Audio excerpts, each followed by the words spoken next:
like, wasn't that lucky? Or what a bunch of coincidences for that to happen, or I guess that was just fate. Or sometimes we hear, it just so happened. But when we use phrases like that, and Christians are guilty of those phrases too, what it does is it totally negates the sovereignty and the providence of God. See, we would rather give credit to fate or luck or whatever and saying it just kind of worked out, or all the stars aligned or something, rather than saying God was at work and God did it. As Christians, we really need to believe that there is such a thing as the providence of God. And the book of Esther is about God at work. And sometimes you don't see it, it's not clear. Sometimes it's unaware to us, but God is always at work.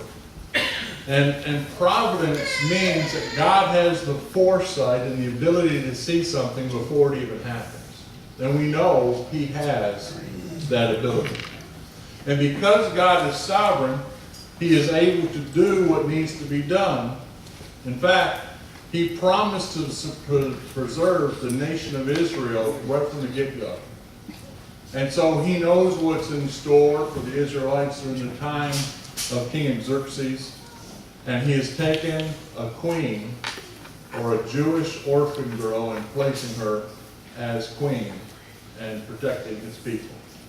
God's providence is when He works through the timing of situations to bring about His purposes and also meet people's needs and bring them to Him. Now, I believe, and I hope you do too, that nothing happens in our lives as a result of coincidence. Amen. Amen. God has a master plan, and He's always at work.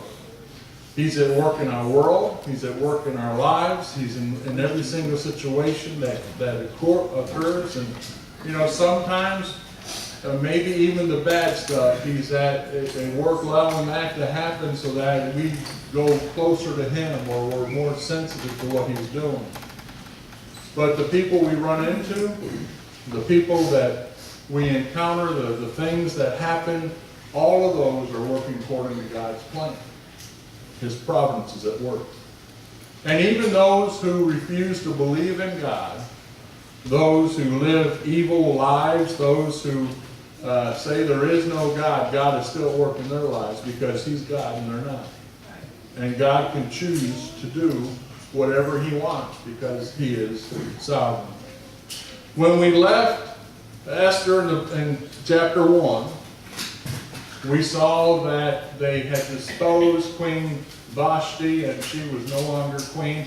And we know historically, at the end of chapter 1, what takes place is King Xerxes brings his armies to bear upon the Greek Empire. And so Xerxes now spends 4 years building his army. He gets 200,000 soldiers together. He gives them all of the weapons and the resources they need. They build ships. They do everything they need to do to get in front of the Greek army and defeat them.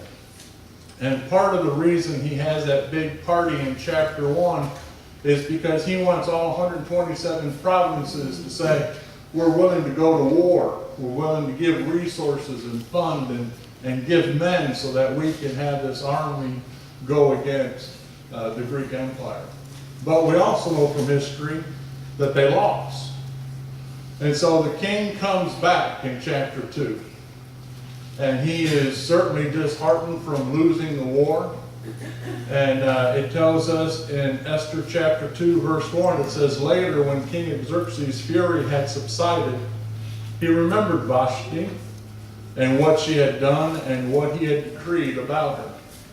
And when it says later, or after these things, according to translation, it means 4 years had taken place. He was engaged in war. He was thinking about war. And so now that the war is over, he's back home in the palace. He's remembering, he's thinking. And that word remembered, Vashti, it has a sense of endearment to it. He was regretting his decision. Remember, chapter 1 told us that once the king declared something, he couldn't take it back. He couldn't say, I changed my mind, or I thought it over and I was a bit rash. No, it was a law. And so he was kind of sad. He was discouraged about what he did, and he was regretting his decision. But it tells us in the next few verses, verses 2 through 4, that the servants had some suggestions for him. It starts out in verse 2. It says, Then the king's personal attendants proposed, Let a search be made for beautiful young virgins for the king. And let the king appoint commissioners in every province of his realm to bring all these beautiful young women into the harem at the citadel of Susa. And let them be placed under the care of Haggai, the king's eunuch who's in charge of the women. And let beauty treatments be given to them, and let the young women who pleases the king be queen instead of Vashti. And this advice appealed to the king, and he followed him. If you've got a King James translation, I like what it says about Haggai. His title is Keeper of the Women. You imagine going home after a hard day of work being the keeper of the women? Honey, how was your day? Oh, it was terrible. That was terrible. I'm sure he said there was a lot of drama today. Oh. Amen. But, one of the worst things, if you're trying to keep a dictator happy, you're always trying to be one step ahead of the dictator. If the dictator's happy, life's good. If the dictator's unhappy, life's miserable. You could die. And so his personal attendants saw that the mood of the king was changing, and they said, we've got to do something to make the king happy. And so they decided they're going to have a beauty contest to find the next queen, and they proposed how they were going to do it. And so they wanted to make sure that the king was happy. The plan was pretty good. They put a decree out through the land that they were going to bring all the beautiful young women to the capital, and he was able to pick out his favorite one. It was kind of like a Miss Persian Empire contest. I'm not sure what all they had to do. I'm not sure what their talents was, if they had a swimsuit. I'm not sure, but the winner would become queen. And the qualifications were fairly simple. It just said they had to be young, a virgin, and be pretty. And so in our modern day, we may think, that's tasteless or distasteful. That's not something that should be subjected to women. But you know what? That still happens even today. Every year, the king of Swaziland chooses another wife for his birthday. That's his birthday gift to himself. And so thousands of women from dozens of countries come and before the king, and he picks one of those women to be his new bride. So far, he's up to 19 wives. So if you're ready to become wife 20, I'm sure you can apply online for Swaziland. Just type that in there. But it also doesn't differ too much from TV shows that we see on TV, like The Bachelor. Women, fawning and parading and carrying on so that they've got to be chosen. And so I guess there's something to this process that we see in the book of Esther. And now the chapter turns slightly. We're set up with that, and then it lets us know a little bit about who Esther is and where she came from. Verses 5 through 7 read this way. It says, Now there was in the citadel of Susa a Jew of the tribe of Benjamin named Mordecai. And Mordecai had a cousin named Hadassah, whom he had brought up because she had neither father nor mother. And this young woman, who was also known as Esther, had a lovely figure and was beautiful. And Mordecai had taken her as his own daughter when her father and mother died.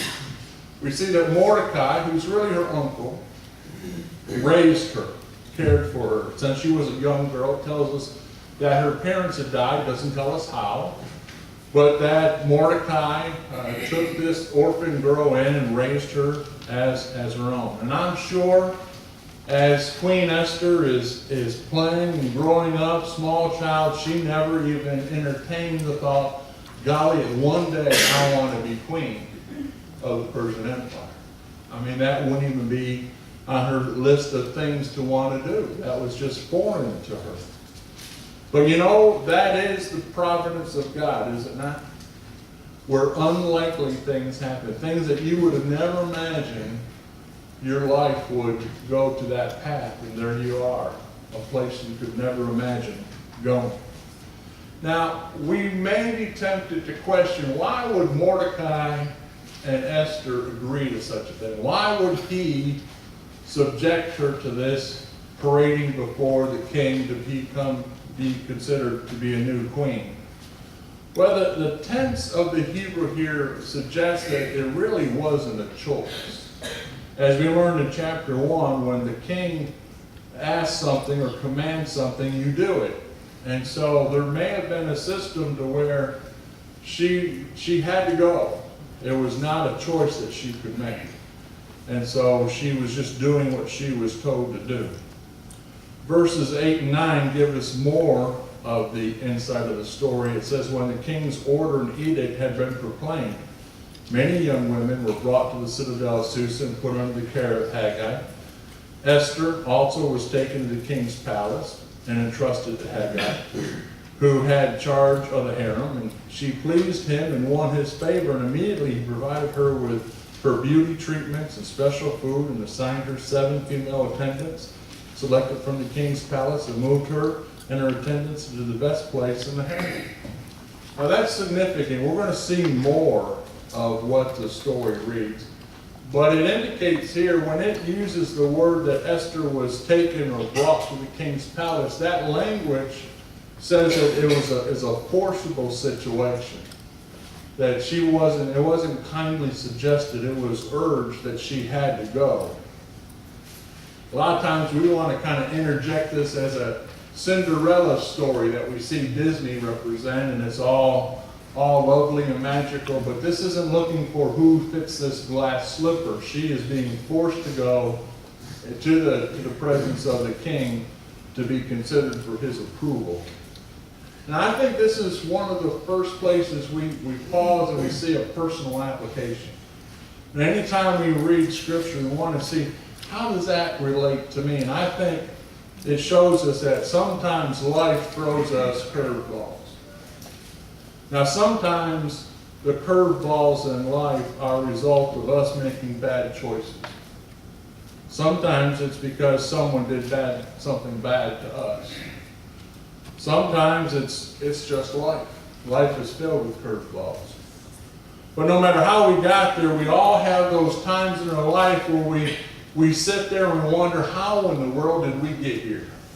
How did this happen? Why did this happen? When did this thing start spiraling out of control? How did I get here? We've all had those times. And as I have looked back through my life, I noticed that it's like a meandering stream. It goes here and then it goes over here. And you would think with the sovereignty of God, if He wanted me to go from point A to point B, it'd be a direct path.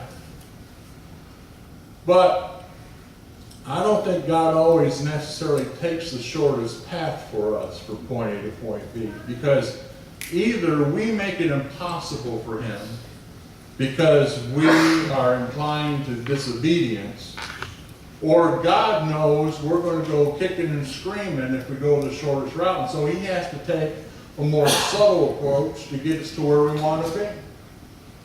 And I know that's true in my life. I was called to the ministry at age 16. My home church at that time was kind enough to let me preach, and I did so with knocking knees and, a lot of fear, and they were kind, they were gracious, their comments were encouraging, but I never really felt comfortable preaching.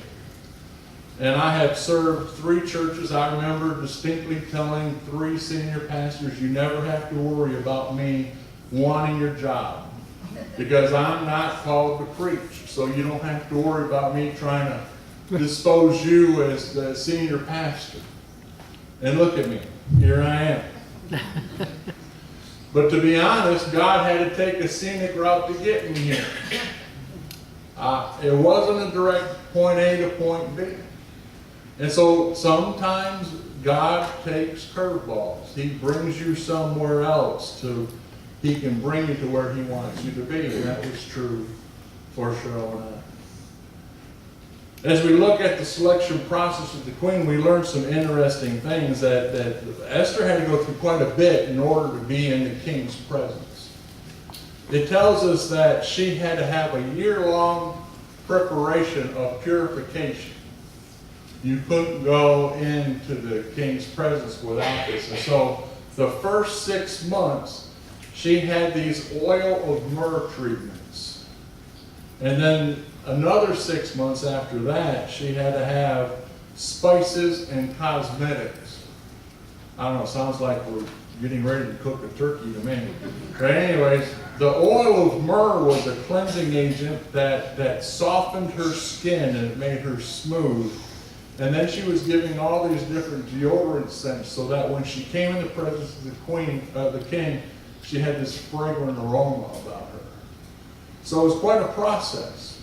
And after all that planning and preparation, the young women would spend one night with the king. And if he liked you, that was good. If he didn't, he would make you part of his concubine of women, which meant you would rarely, if ever, see the king. And also meant you were a kept woman and you could never marry anyone else. You just lived with this other group of women and that was your life. But it goes on to say that when you were presenting yourself before the king, you were able to bring with you some items. And it tells us in chapter 2 that you could choose whatever you wanted. You could choose something that reflected who you were. And so a lot of the women would choose to wear expensive jewelry or expensive outfits or purses or accessories to flatter their beauty. And we're told that Esther, when she was deciding what she was going to take, she leaned upon the advice of Haggai, who favored Esther, and she took only very basic, simple things. And it showed that she was a simple person, a basic person, and she didn't rely upon all these embellishments to enhance her beauty. She was naturally beautiful. And her true beauty was not only on the outside, it was also on the inside. And Scripture tells us there was something else to Esther that made her special. And this brings us to our second application part. Only God can bring favor. It says in Esther chapter 2, the last part of verse 15, it reads, "And Esther won the favor of everyone who saw her." Now think about that for a moment. Everyone who saw her. It doesn't say most of the people, or a lot of the people, or a good portion of the people liked Esther. It says everyone who saw her had favor. The Hebrew word for favor is kane. And when you read this verse, you can only, once again, point to the activity of God, because have you ever met someone who everybody likes? They're just one of those people where just, no matter who you talk to, they say, oh, they're a great person. They're just wonderful. All of us have at least a small list of people who say, not too sure about that one.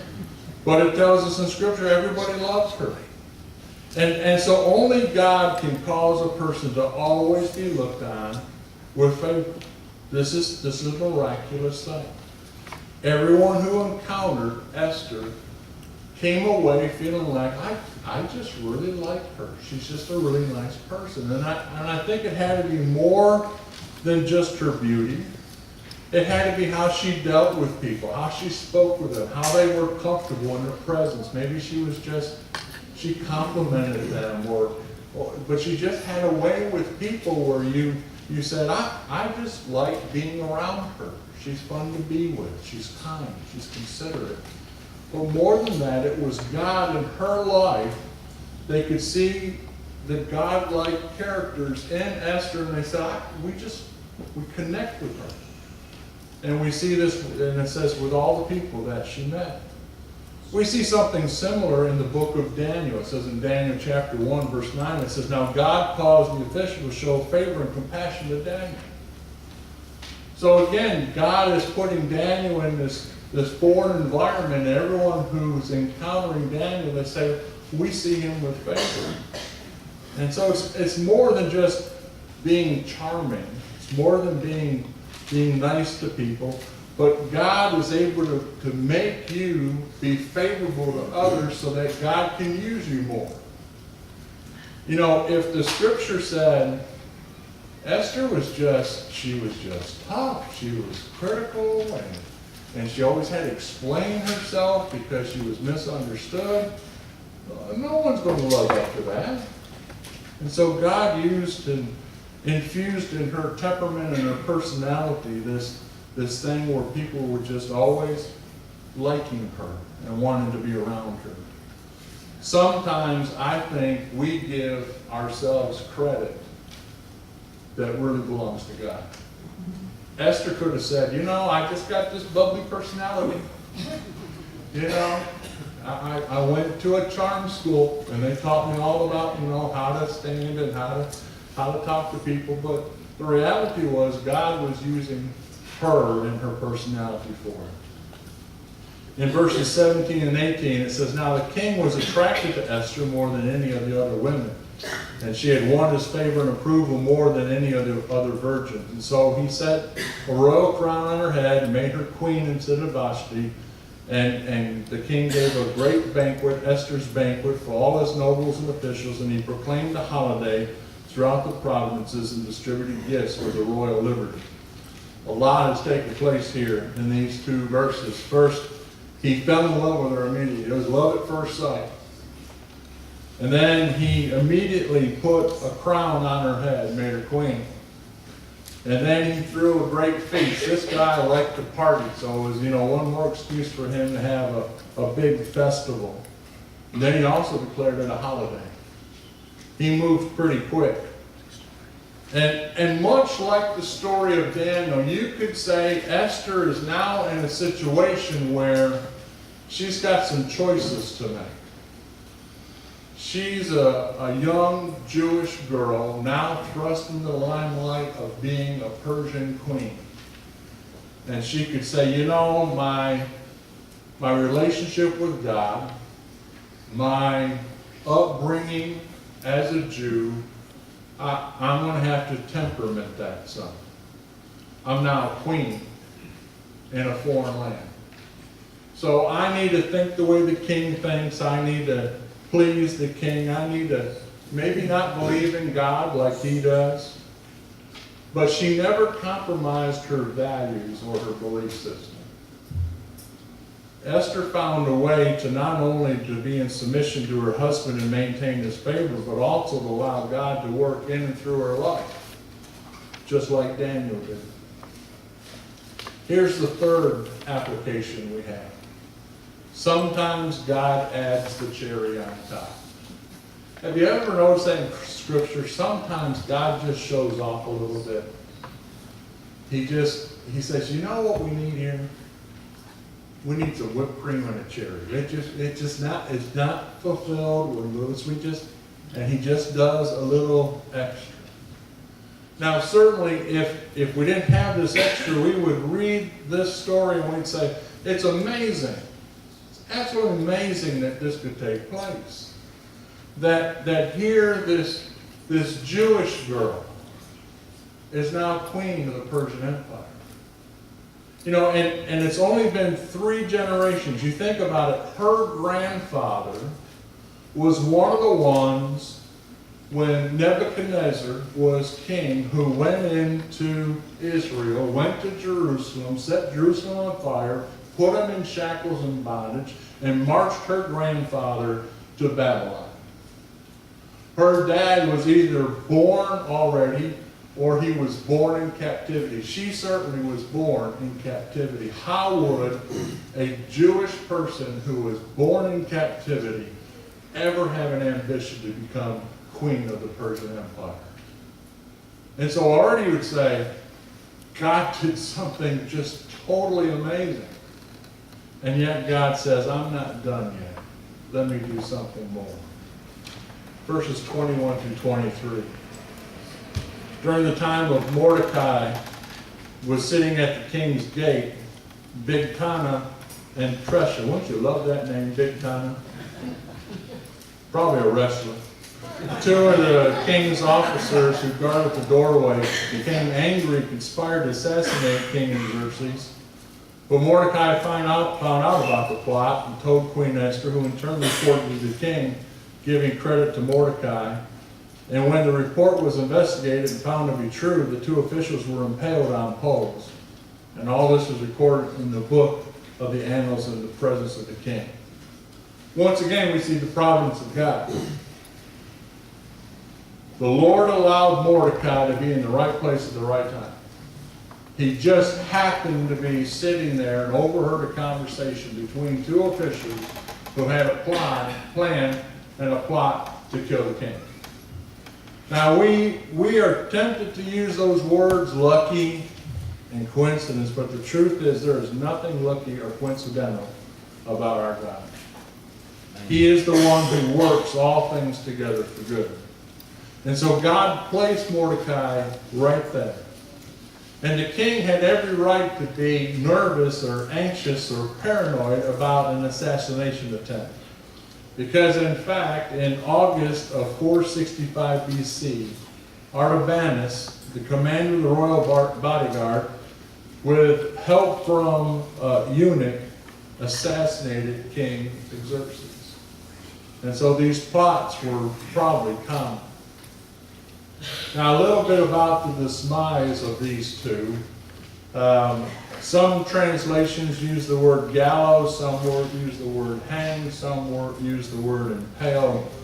Really, the impalement is probably not how they died.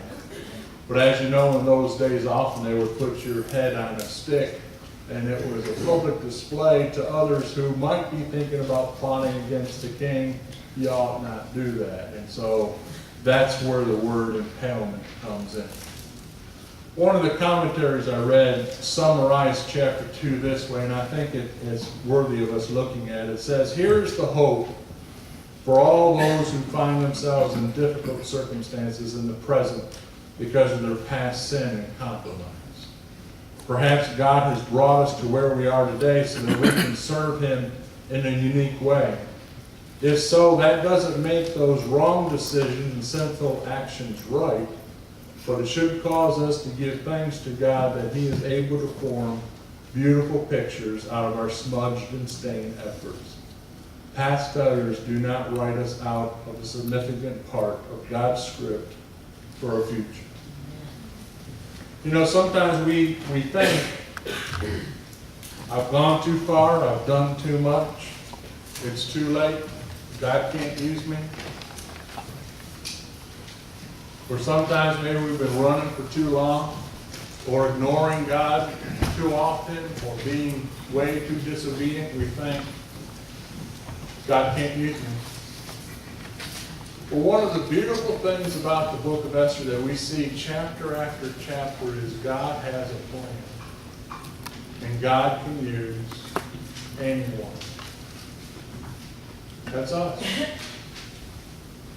And so my recommendation to you is for us to find a way where we can align our lives to what God has for us in store.